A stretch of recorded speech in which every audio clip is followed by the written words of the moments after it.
need to enforce this. But we're kind of nice about it, and if someone wants to make an investment that's out of town, we're sort of not bullying them back into town. I think that has to change, and I think you will see over the next 12 months a more muscular approach from the Welsh Government, and some people are going to bleat about that. As far as I'm seeing, you're clearly not going to see an out-of-town shopping centre again in my lifetime, but you're also not going to see people on RSL, for example, being able to, or of course they can because they're independent organisations, but not without a little bit of a fight from us, having their headquarters outside of town. The tenants aren't out of town; the tenants are in town, and although that's where they need to be when they're doing their shopping or whatever. So we're gonna put a lot of pressure on third sector organisations as well to work together and co-locate in a new paradigm that they have for office requirements.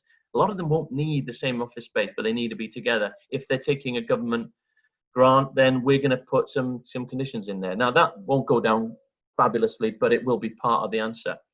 Where we'll go with primary care, I think, is pretty obvious. That an enhanced primary care plus living for the elderly in town centres is obvious and will be part of where we go with the integrated care fund. The devil has many names, doesn't he? But or she, but not as many as we have for all the blinking interventions and funds we have in transforming towns.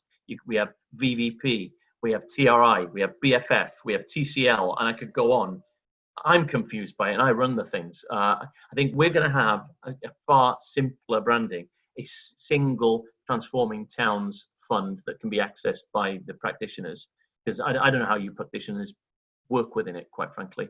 And that's not just about branding. I think we need more flexibility in the way we fund. So that, for example, let me give you an example. The Targeted Regeneration Investment Fund. Now, that must have been made up by a civil servant on there. What that is a fund that is just based completely on number of jobs. You can't make an intervention unless there's jobs attached to it. Well, some towns need a green space. That's what the town requires for the well-being of its townfolk. And if you had that green space, then the town could change and adapt in a different way. But we couldn't do it, so we will be able to do it in future. It doesn't have to link to jobs today. It can link to jobs in the future or a well-being in the future. I mean, I look at what they did in Stockton in the northeast, which I think Phil will be very aware of as well. They had 2 underperforming shopping centres. Which many of our towns do, by the way, and will have even more going forward. The shopping centre is very much a model of the past. But what they did was they effectively bought very cheaply one of them, knocked it down, created a green space, linked it to a river, which we have plenty of in Wales, cleaned up the river, so it would create a genuinely high well-being impact on that town.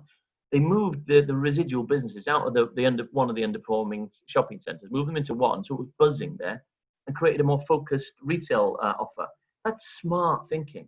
So are we going to be muscular? Would we take on shopping centres? Well, maybe, but it would be at the right price. And again, this is a conversation we might have with you guys. It may well be that we take them for nothing, or we get paid to take them on because they are soon going to be worth very little. And unfortunately, that's the change. One of the big changes that are happening in society all over the UK, all over Western Europe, actually.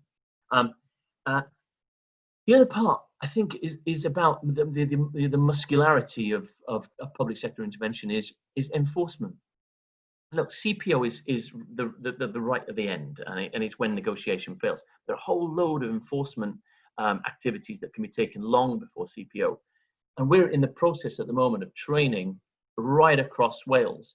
A guy called Andrew Lavender is currently training local authorities. So on Friday, we have 5 or 6 senior politicians, including the leader from Carmarthenshire Local Authority, and lots of officials, both from legal, from planning, from finance, from treasury, from housing, from regeneration, to talk about the kind of intervention techniques that we can use. I want to make this an open course at some point, because we're going to run 22 of them in each local authority. It is genuinely one of the best courses I've ever been on. This one about because it suddenly derails all the myths about enforcement. It makes it so much more straightforward how easy it is. And Andrew's done amazing work in Kent, and he's one of the UK's top guys. So the fact that we've got him on our books at the moment, we need to leverage that. So all of you on here on the call, I'm willing to give an open invitation, you know, and it's free. It's meant to be a day, but I don't think you can do a course for a day online. I don't think it works. So it's going to be short, to maybe 2 or 3 hours, but it's excellent. Anyway, that's an offer that I'd like to extend to you, certainly at some point once we've got into the spring rate. But we'll also have a fund so that local authorities can feel that they can take action and aren't afraid of it. And a local authority officer can often be afraid of losing their job if they blow 200 grand on a CPO and it fails. They probably would lose their job. Now, we're willing to indemnify that and say, don't be afraid, take the action. Don't run to CPO, of course, but you know, let people know quite straight that you've got a Welsh Government watching your back, and we will back the intervention you're making.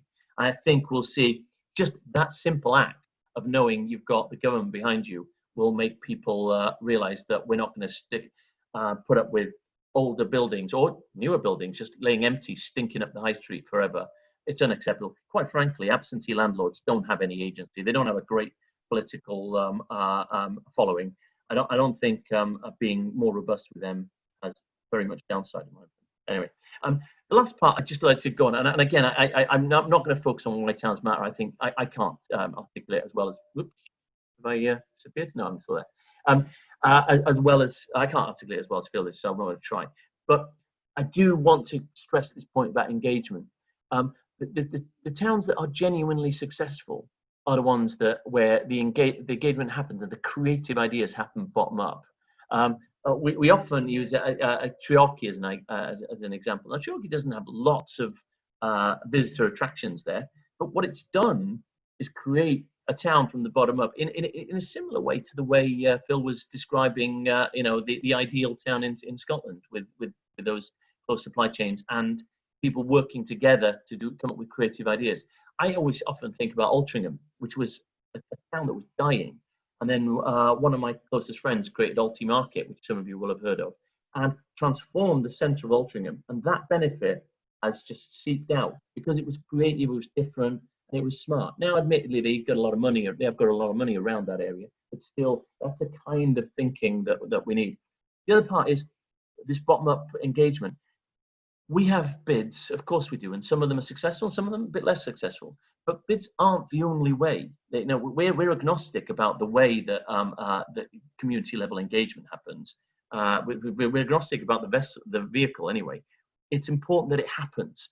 And I know some tremendous town councils in Wales. I'm a community councillor myself, believe it or not, and I know we do some great work. I think we have to leverage that vehicle as well, and basically whatever else there is, even if it's one person, just a bit of genius locally. Let's leverage. You know, who do we call when we want to talk to Bala? I don't know, but is it the Bala Town Council? I believe Corwin are on the call and a few others. So it doesn't matter to us. We're also going to pull together young people's fora as well about town centres. I think it matters more to them really because it's their town centres rather than ours. I'll shut up there and allow move on to Helen. But again, looking forward to the Q&A. Let's not hold back. All right. Great, thanks, Ian. That was really, really interesting. So yeah, like Ian said, we're going to move on to Helen Cunningham now from the Bevan Foundation. I'm just going to make Helen co-host so she can share her screen, which I've just done. So Helen Cunningham is the Policy and Research Officer at the Bevan Foundation, who have done a lot of work around towns, specifically in the valleys regions, and they've done a lot of work around anchor towns as well. So I think Helen's going to give us a bit of an overview of the state of our towns in Wales and how we can sort of look to improve them. There we go, over to you, Helen. Okay, thanks, Casey. Can I just check you can see that okay, the slideshow? That's perfect, thank you. Okay, perfect. So just to give a bit of a background then about our work with anchor towns and who we are. So I'm Helen Cunningham, I'm Policy and Research Officer with the Bevan Foundation. We are a think tank based in Merthyr Tydfil, and we develop lasting solutions to poverty and inequality. And we do that by gaining insights, developing solutions and creating change. And we have a number of different projects looking at different things. So the learning outcomes for what I'm going to talk about are our work on anchor towns, some of the key features of them, what we think the prospects and opportunities are, and a little bit about the role of communities within them. So we've talked quite a lot already about why towns matter, so I won't go over old ground, but just to reiterate, they really do play a major role in powering the Welsh economy. The drivers don't just sit within our large cities. The economic contribution of towns and of smaller places as well is actually a key part of the Welsh economy. As the Minister said, small towns are home to 40% of the Welsh population, and we have a real diversity as well. So we've got valleys towns, we've got market towns, we've got coastal towns, and they provide that kind of backdrop to people's lives and to the things that matter to people. Interestingly, our towns, they're mostly small, but they do have a dense public service provision. So they tend to provide more schools, doctor surgeries, bus stops than towns elsewhere.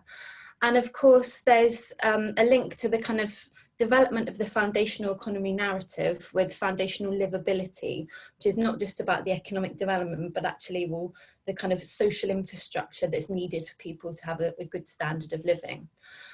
But alongside that challenge, there's actually some challenges. So none of our towns in Wales are in Britain's 40 most economically improving.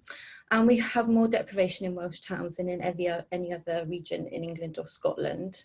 And we also have some towns that have some quite severe levels of deprivation. And some of those levels of deprivation are concentrated in the South Wales valleys. And that's where my interest comes in, because we're looking at how we build economic resilience within the South Wales valleys in particular. So we came up with this anchor towns concept because of our interest in the South Wales valleys, which has over 30 places that are designated as towns, and it's an area that serves 800,000 people. And if you look at that, that's under a third of the Welsh population, but it's a really significant chunk of who we are. But the towns in the South Wales valleys have had quite mixed fortunes. So some we've seen have taken a downward trajectory in terms of the high streets and some of the things we've talked about, but actually some have taken a different path and have actually been doing quite well pre-coronavirus. But a lot of them play that kind of linchpin role, and that's partly to do with the geography, which I'll come on to. But they do provide those really fundamental needs, providing education, providing entertainment, providing local financial services that are kind of the baseline for businesses to prosper and for people to do the fundamental things in life. And the geography matters because of the geography of the valleys is quite complicated.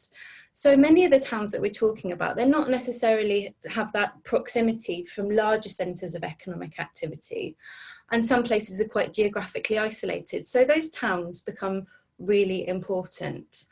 And that kind of spread of economic activity matters for our prospects. And you can see that in the big disparity between things to do with people's health prospects, people's life expectancy, the amount of money that's in people's pockets, that is actually quite polarised. And I'm talking about the UK generally. We're quite polarised in terms of how we do things regionally. But in Wales, we also have some polarisation too. And even within the valleys, we do as well.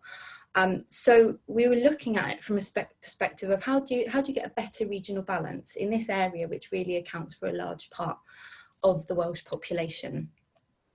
And the relationships between those places in the valleys also tell quite an interesting story. So if you don't know the area, you might make assumptions that, well, actually, Cardiff, Swansea and Newport suck people in the morning and then they leave at night, and it's commuter territory. But that's partly true, but that's certainly not the whole case. So this is an example, and this comes from Understanding Welsh Places, which as has been mentioned previously, is an excellent resource. So this town here is Maesteg, South Wales Valleys town, and you can see this is the relationship it has in terms of how people commute. So there's a big pull there from Bridgend, which again, this is kind of, well, this was pre-corona, but the pull there probably a lot to do with Ford, which unfortunately we've seen the news this week about Ford and the closure of activity there.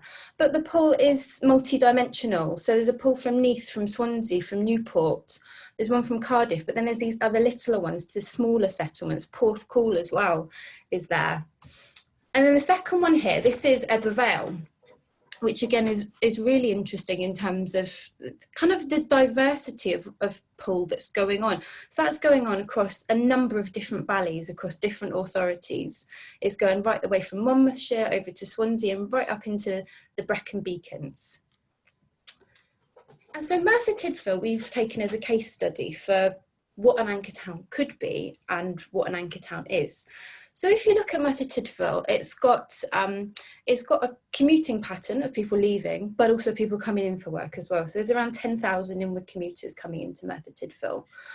And there's a really substantial population within about a 15-minute drive. So it's around 175,000, which is just under half of the whole of the population of Cardiff. So that draw that it has in terms of the population that it can draw in is substantial. And it also has some key institutions. So it's the HQ for the local authority, it's got the FE College, it's got Prince Charles Hospital, which is also part of the University Hospital. It's got Welsh Government offices and law courts as well. So there's quite a lot there in terms of those kind of key organisations. And it's really a kind of crossroads in terms of how it's connected. So you've got the A470, it's at the crossroads then with the heads of the valleys. It's on the South Wales Metro Terminus map, and its public transport provision is goes every way that you can think of really. It's not just north, south, up, down, it's north, south, east and west. And it's got the bus interchange development.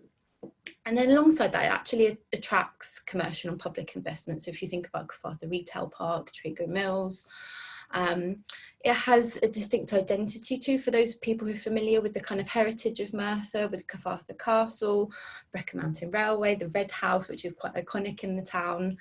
And it also was designated as a strategic hub for investment through the Valley's Task Force.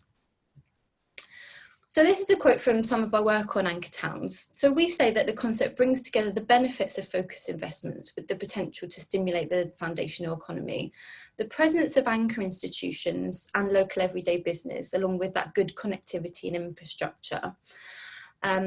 We think it could create a tipping point to change the valley's fortunes, part of that kind of regional rebalancing.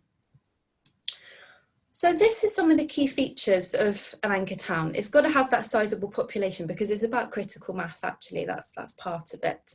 It's got to have that growth potential there, which we've seen over the trajectory that Merthyr's had, that there is that growth potential. And it's got to have that offer, that kind of diverse consumer business services, or the capacity to have that.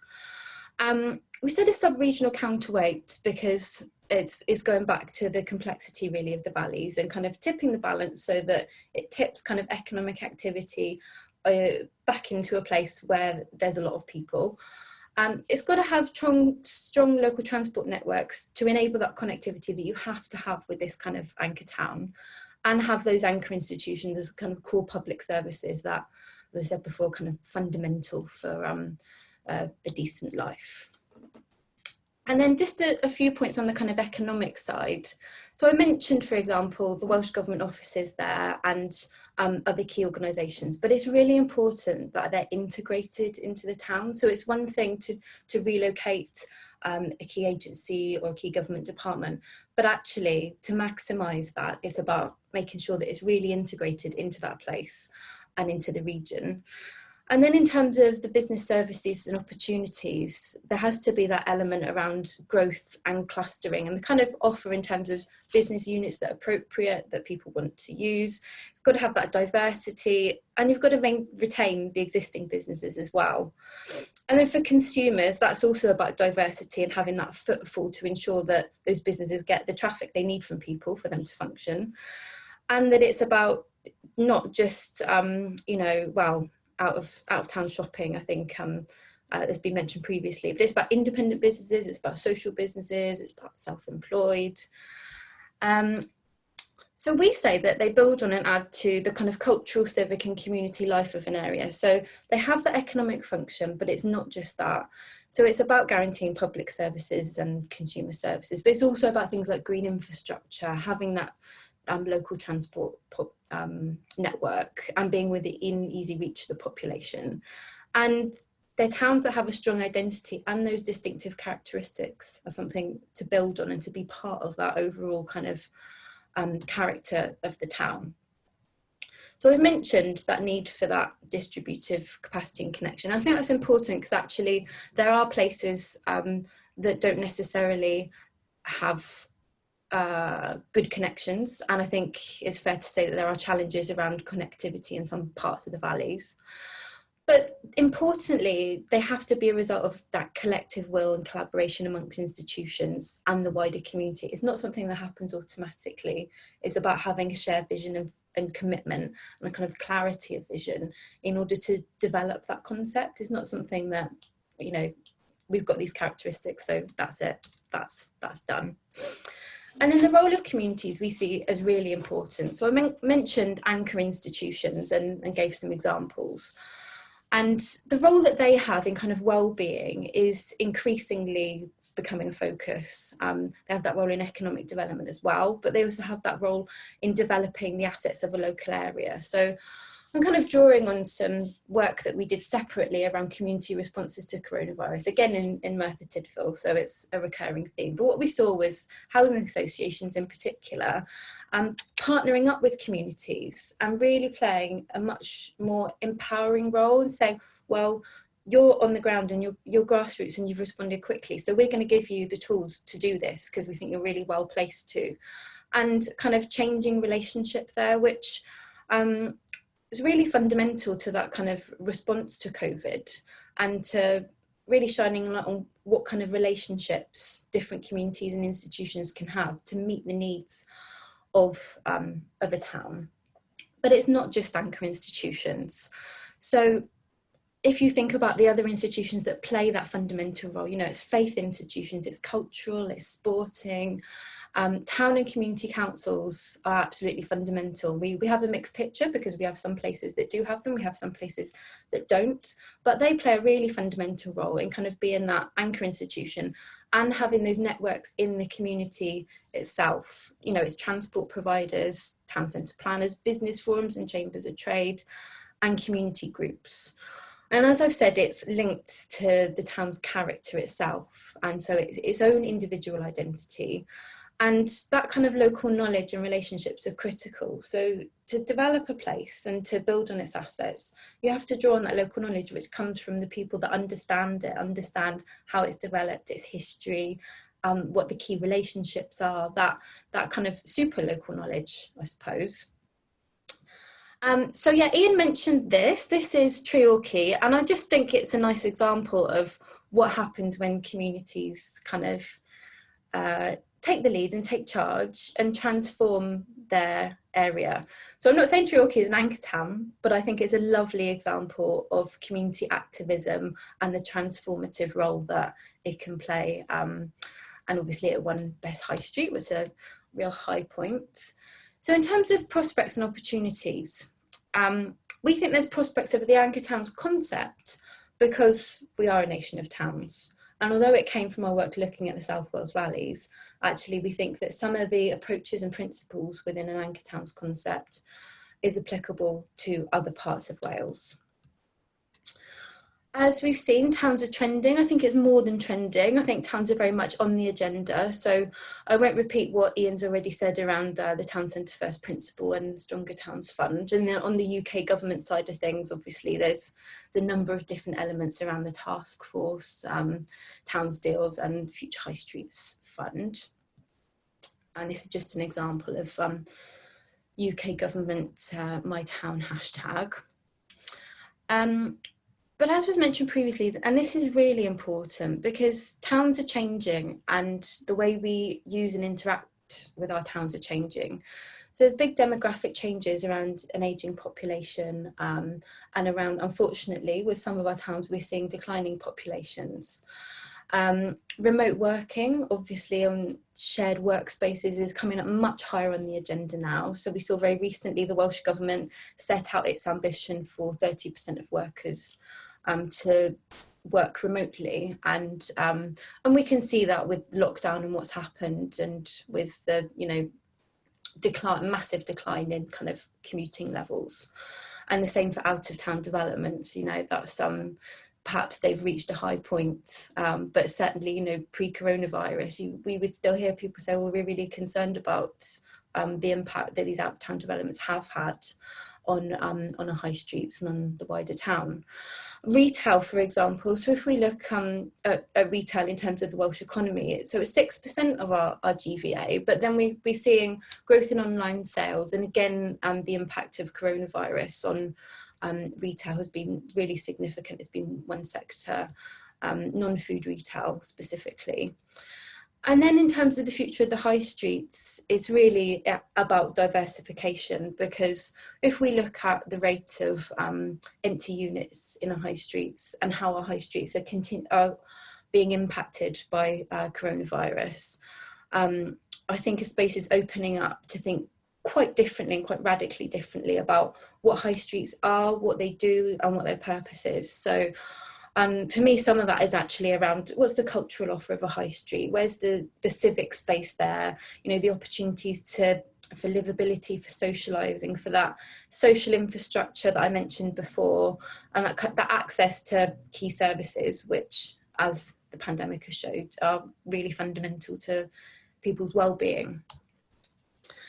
And we think there's some considerations there. So I mentioned empty and commercial properties, and there's been some interesting developments. So Merthyr Tydfil County Borough Council have got an ongoing project on making a Meanwhile project, which matches up empty commercial units with businesses to kind of partner up with them. But Meanwhile usage can be much broader than that. For example, some people refer to it as pop-up, but what's the opportunity, rather than a business unit or a residential unit sitting years for 10 years, to take a more flexible approach to how that space is used, to pilot things, to test things, to see what things the community come forward with their own ideas. Because once you start opening up that space, going back to people's local knowledge, it's quite interesting how creative people can be. And then Opportunity Street is also something that Carmarthenshire Council has done, linking more to kind of the residential side of things. But I think it's important to say that it goes beyond the high street. When we talk about towns, sometimes it's used as a shortcut for high streets, but actually it's got to be a whole town approach, because some towns do have quite a significant high street, but some don't at all, but they have other things that are equally important for livability and for what people need, and for what makes for a good life and a good place to live. And then I've put their towns policy question mark. So we do have obviously a range of policies within Welsh Government. Is there space? I'd be interested to see people's thoughts on this, of a specific towns policy to kind of accompany the direct investment that we're seeing going into towns. So as a quick summary then, towns do matter, and I think everyone here knows that they matter and agrees on that. And they play an economic role, but they also play that really important well-being and social role. But towns have had really varied experiences, pre-corona and ongoing.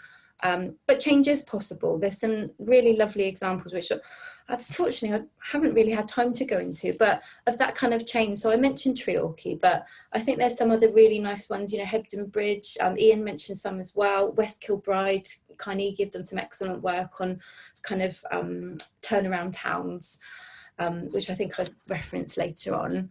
And there's going to be those long-term changes and challenges as a result of coronavirus, which I don't think we should underestimate, because for some towns that will mean really fundamental changes to their economy. If we look at different sectors and how the impact of coronavirus for them, if you're a town that's located or reliant on a specific sector, then that has real implications for how your town could change over the next couple of decades.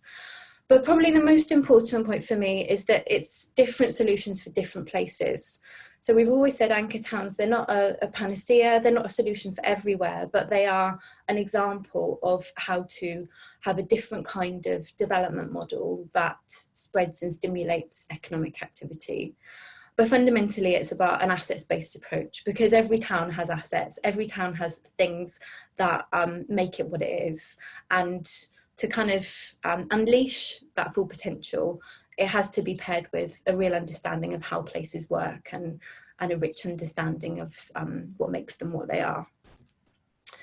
So just as further reading, there's a copy of our Anchor Towns report there, but there's also a number of other really good sources that I would suggest anyone who's interested in this. The Bennett Institute did a report fairly recently on Welsh townscapes, which really is a fascinating read in terms of it's got indexes around our improving towns and things like that. So that's definitely worth a look. As I mentioned, Carnegie UK, the FSB have also done a piece of work on the future of Welsh towns, and a lot of that's linked to kind of those demographic changes and behaviour changes amongst workers and consumers.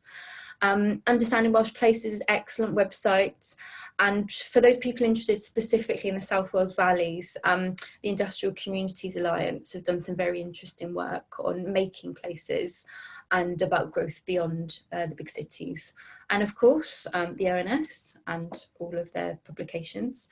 So I'm going to wrap it up there and say thanks, and then I think we're going into questions now, so I'll stop sharing and hand back to Casey. Wow, thanks, Helen. I think there were some real synergies across all of the three speakers today in terms of that bottom-up approach, those creative ideas, local solutions, and that asset-based approach as well. And the anchor institutions, I know that rings a lot of bells with Phil's work in terms of the improvement districts in Scotland. So I've seen a lot of sort of conversation on the chat, so that's great. But just wanted to open up the floor to any questions for our speakers now. We're actually ahead of time, which is a first for these sorts of events. So we've got plenty of time for questions. So please feel free to either post it in the chat function, or if you want to raise a hand, turn your camera on, and we can do it that way. So yeah, any questions? I see a hand up from Roger there. Yeah, mine was a question and a discussion point with Ian, really. If he's still there. I am there. Hi, Roger. Hi, Ian. You okay? Yeah. I just wanted to agree with you, really, and coming from a point of a housing association with our offices being based in high streets and not set apart. I think it's really important that we are actually in the centre. As you know, Ian, Coastal are in High Street in Swansea, and we've led on the complete regeneration of the High Street. So for us, that's really important. I think also looking at our satellite offices in both Neath and Port Talbot, going forward, we are looking at repurposing those. But again, I think everybody's absolutely right. It's looking at what the community are needing, what the local businesses are needing, and I think it's kind of working with them to see how we repurpose those, and it's not a decision we just make on our own and say this is what we're going to do. The other thing I was going to say is about BIDs, business improvement districts, Ian. I know Welsh Government are supportive of them, but I do feel sometimes they feel like the poor relations when it comes to regeneration of town centres, maybe. I think possibly they've been looked at as organisations that maybe just create footfall and create parking initiatives and to keep traders happy. But for me, and I'm now a chair of an improvement district, we're far more ambitious, and we will be looking to work with parties and partners to actually look at placemaking, regeneration of town centres, which in event does create more footfall and more vibrant town centres. I just would like to see maybe Welsh Government kind of support them a little bit more with more funding. And I know funding is difficult, we all know where we are, but I think given that I think they could play an important role in regeneration, I think it's important that we don't forget they exist and the good work that they do as well. Absolutely. May I come back on that, Casey? Absolutely, Roger. And for those of you who don't know on the call about coastal, personally, I consider coastal to be the poster child of. Sorry if you're blushing now, Roger, but the poster child for an RSL doing regeneration, urban regeneration work. I mean, they're linked also to the private sector hub workers like IndieCube. I think is opening some of our minds to how things genuinely can work, and your commitment to the high street, literally the high street in Swansea, I think is incredibly laudable. On your point about bids, yes, so much of it depends on like everything in life. So much of it depends on leadership, and it depends on the quality of the bid manager you get. We have, unfortunately, in Wales, a very high turnover rate. Maybe not in the one you're managing, but a very high turnover rate on bid managers. And maybe that's because we're not paying them enough. I don't know, but I know when we went up to Scotland to see some of the Phil introduced us some of the bid managers. They seem to have maybe got it a bit better than us, but maybe that was Phil's spin. I don't know. He can answer a bit better than me. Revenue funding is like hen's teeth. It's hard to find. We can capital fund a lot. We are trying to support them through this very difficult period now, just to get them through. But like we said earlier on, I think that the link to town councils is also important. I don't think bids are the only thing that we should be the only vehicle we should be leveraging. But the more creative they get, and the better it is. And there's some superb bids around. You have to say some of the bigger towns, Swansea, Cardiff, they really are good bids. But there's no reason why the others shouldn't be as creative as well. As you said, it's not all about car parking. No, absolutely, and just to come back on that quickly, we work through the Means, who you probably know are a placemaking consultancy. Yep. So we work with them, and our bid manager is work through them. So I think you're absolutely right. It's about the level of leadership in all the bids. Thank you. Bill or Helen, did you have anything to add in terms of bids, or any of Roger's comments? I think for me, it's probably just to echo what Ian said around, there are some excellent examples. I mean, we're actually in a bids district where our office is based. Obviously, I haven't been to the office for a little bit. And they do play an important role, but I take the point actually that it's kind of been a mixed experience. But I think that comes back to having that kind of local buy-in and local input, because that kind of the passion that you have for your local town and the knowledge that you have of your local town is so valuable. And I think probably the bids that have worked well have been that combination of that kind of leadership and real engagement from people within the town or the city itself. Phil? Very briefly, I actually agree with both the points. Number one, RSLs, do not underestimate the value of social landlords. I see them, especially whenever they got the wider role funding from Scottish Government, they expanded into economic development, they became social anchors. It wasn't about housing, it was just, they were the community anchor in that neighbourhood or town. I think there's much more we can do with RSLs by nurturing and investing in them moving forward, and that's something that we should think about. I mentioned earlier about bids being useful because of the hyper-local knowledge. RSLs are exactly in the same category, so we should be given more resource and focus on RSLs and expand their role. In terms of bids, there's always been a wee bit of a Cinderella complex. I think the learning that we've had in Scotland is bids were sold as a panacea to fix the high street. It was never going to work. So I remember whenever I headed up economic development in local government, basically I threw the keys to the town centre to the bid and walked away and left them. Now they know how to sell you cigarettes and newspapers or a meal, but they didn't know enough about economic development or the broader picture. And the councils had almost abdicated responsibility and almost set them up to fail. So where you see a good bid is where you've got total collaboration. We are now seeing the bid as just one cog of a bigger town team wheel, which brings in local authorities, stakeholders, community councils, tenants and residents, development trusts. It's just a cog in a wheel. So do not oversell the bid. Do not overpromise what you can deliver. You're only one part of the jigsaw, but where it's done well, a very important part of the jigsaw. So the concept's still valid. We need to invest more in it. Great, thank you. And I think we've got a question from Peter Williams from DTA in the chat.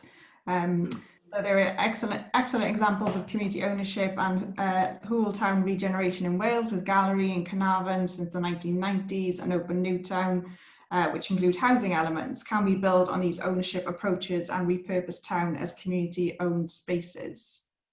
I don't know if anybody wants to come in on that. I'll start. I mean, I think those are two great examples. I mean, if you remember what the waterfront area in Carnarvon was like before Gallery acted as a catalyst for the changes, then you've got Cwmni Da next door to it, and all those restaurants that are now there. It's really nice now. Obviously, you had to put some housing in there as well to help make the site viable. It's smart and it's neat and it worked very well. Newtown, sorry to keep harking at the examples that Peter's got. I'll give one of my own in a second. But you know, I've been in Newtown 1,000 times and didn't realise there was a river there. I didn't realise there was a whole load of green space behind the town centre, and leveraging that the way you Open Newtown are doing. It's just really, again, very smart and asset-based approach. Thinking, well, what have we got in this town that people don't know about? The example I might give, just in a similar way, would be Pontypridd, which is a town that, you know, when you come off the off the railway station, you know, there's a train every 4 minutes from Pontypridd to Cardiff. I mean, it should be like using the tube in London. You come off the train and suddenly you see that big bingo hall, which just, quite frankly, stinks up the town. So you remove that, and you've got a view into the town, the high street, which really is quite nice. And then if you think about that town centre, instead of looking in on itself, looking out towards the river and Ynys Park and the Lido, which are all great assets for that town, you've certainly got a town that is quite kind of chic and shishi even. It's a town that definitely I would like to live in, but it needs to do those things, and we're working very hard with RCT, who have got some great people and some very visionary regen folks in there to make that happen. But it has to, the ideas have to come from the towns. You know, we can't enforce ideas on places. But yeah. So there's too much agreement, isn't there, going on? And I've got a hand up from Tracy Alexander as well. I don't know if you want to unmute yourself, Tracy, and ask a question.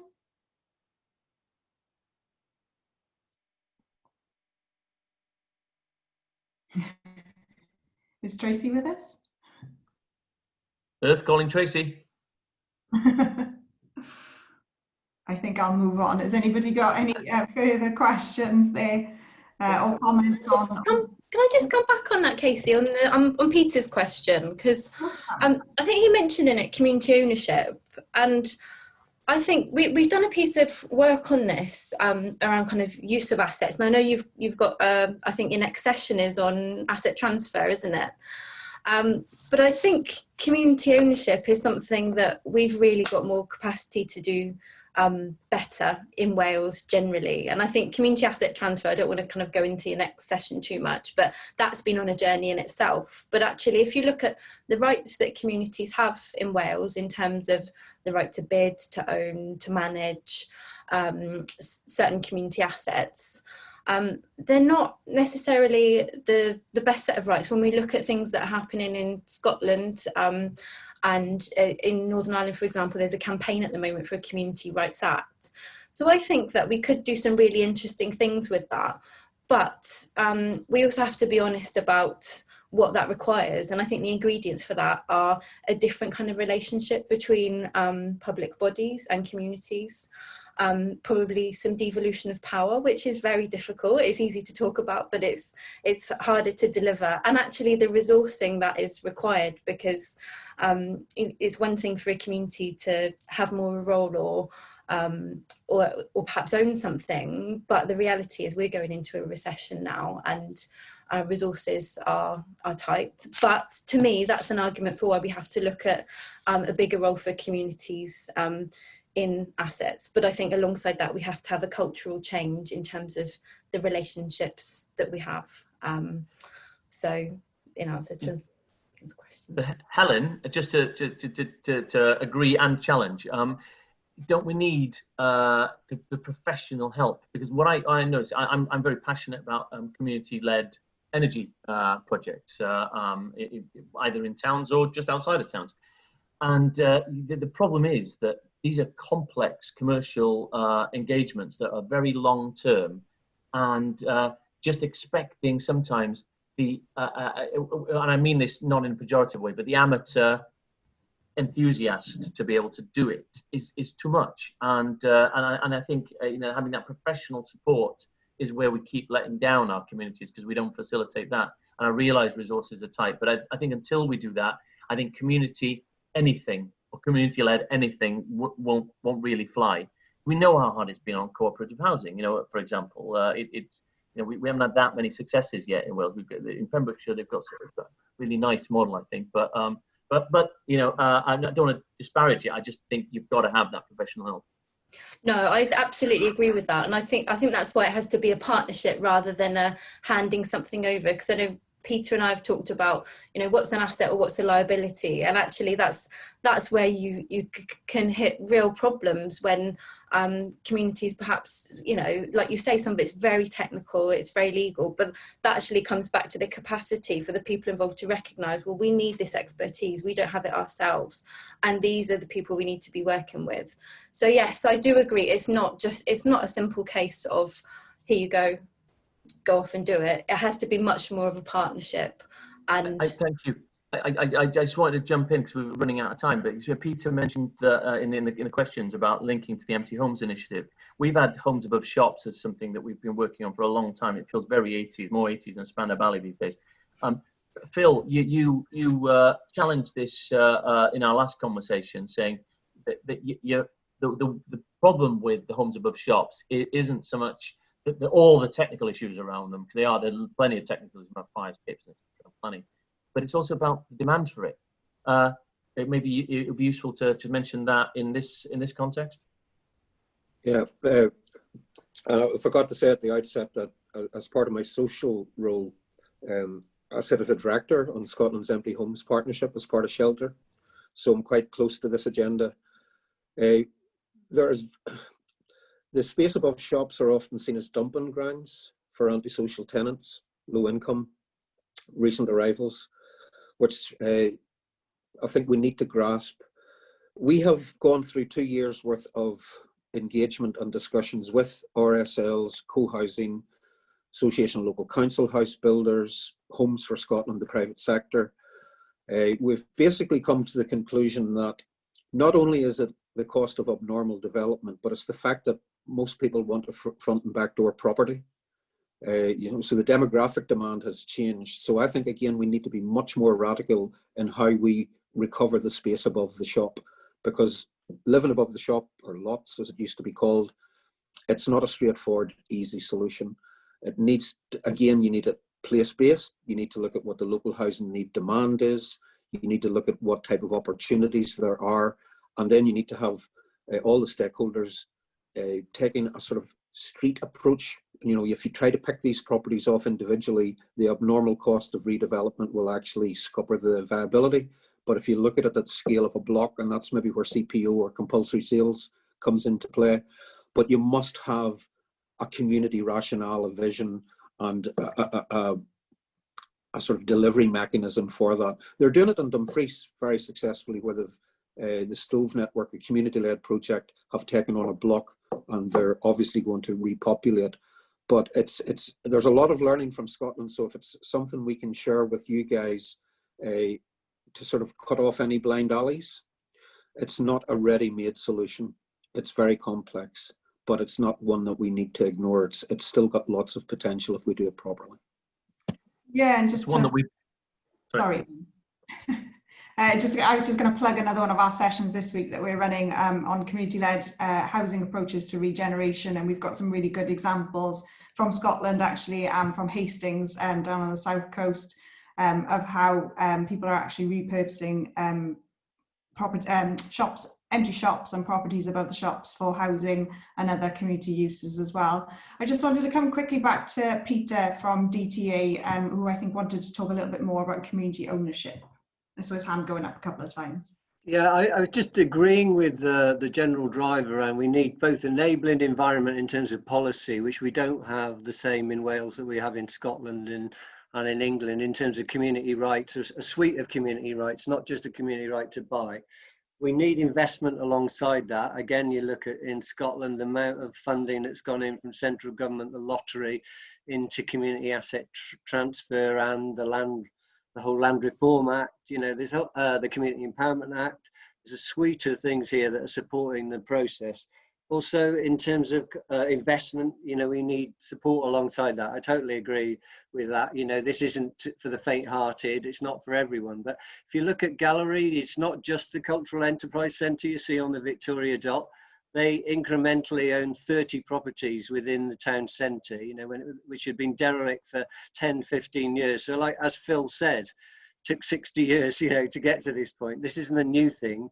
It's not just COVID related. That's just adding to the impact. So I think there's real opportunities to move beyond just community buy-in and consultation into, you know, long-term incremental ownership models. And those will lock in those benefits that you've been talking about in terms of local procurement, local jobs. You know, they're not going to go anywhere. And if you look at the new town model, I think there's a real innovation there in use of green spaces as a driver for regeneration. Yet they're also looking at housing, renewable energy, and there's a partnership with the town council. The town council are very much a partner. They're putting revenue funding and the trust is reusing that revenue funding in an innovative way in terms of managing those spaces. And they've had access TRI funding as well. So I think you know, that's in a very short period of time in Newton. So you can really build on innovation with the right kind of support and environment and the right investment. It's not just going to happen by default. And usually communities are just spectators of these things. You know, they're just consulted on what happens. They're not fundamental partners.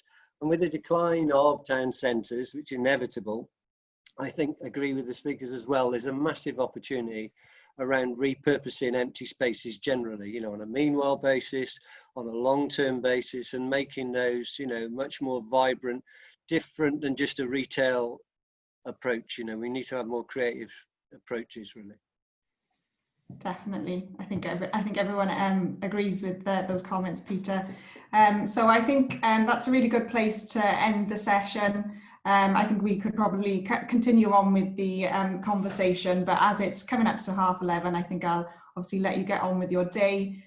Just wanted to say a really quick thank you to all of our speakers, so Phil, Ian and Helen. I know you're very busy people, so I really appreciate you being part of our first community-led housing festival. And like Joe said at the start, we really hope to make this an annual event, and maybe even one day we'll have it in person. So thank you to the speakers, and thanks for everyone that's joined us. We are running more sessions throughout the week, so please check out our website. I know Claire is popping some links into the chat. So we've got a couple of more sessions coming up this week. So it would be really great to see you on some of those sessions as we go through the week. But thank you very much for joining, and I'll let you get on with your day. Diolch yn fawr.